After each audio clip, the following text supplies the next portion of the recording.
Let's now go to comprehensive health history. Let's discuss social history, part 3, drug and alcohol use.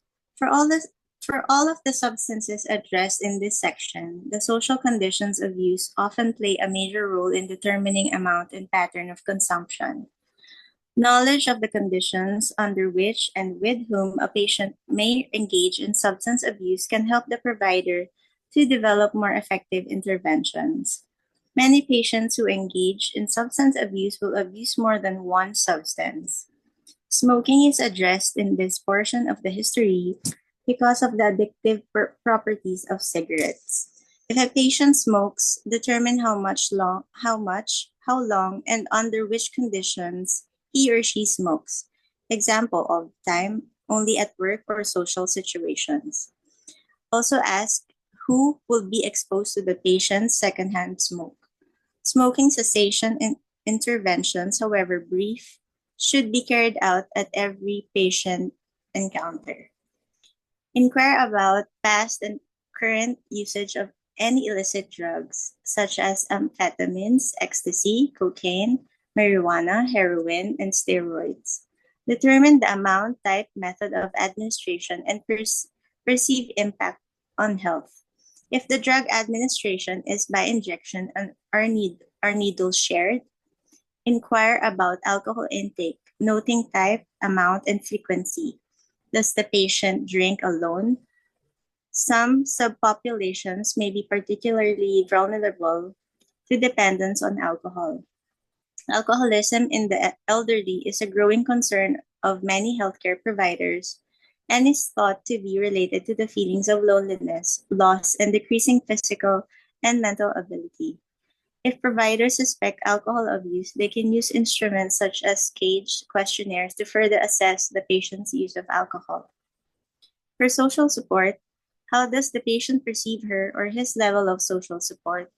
Who or what are the patient's primary sources of support?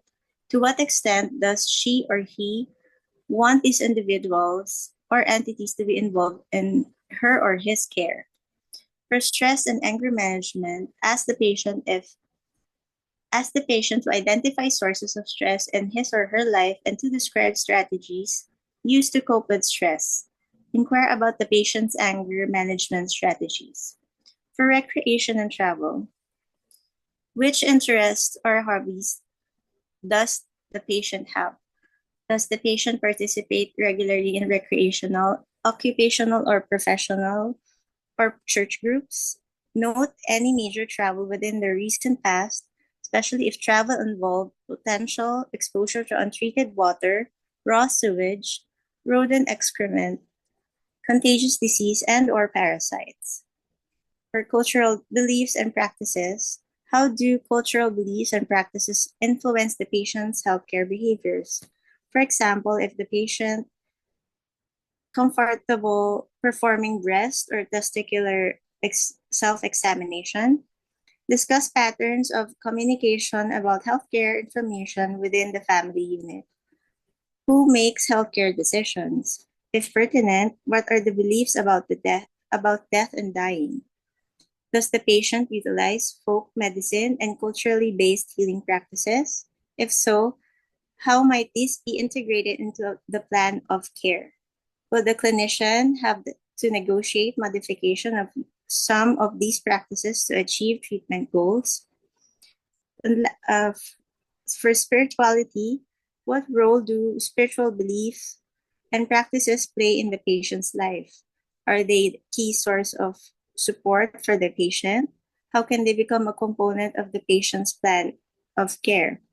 And lastly, for military service, note the branch and dates of service, occupational specialty, geographic location of assignments, and any potential exposure to hazardous materials or conditions.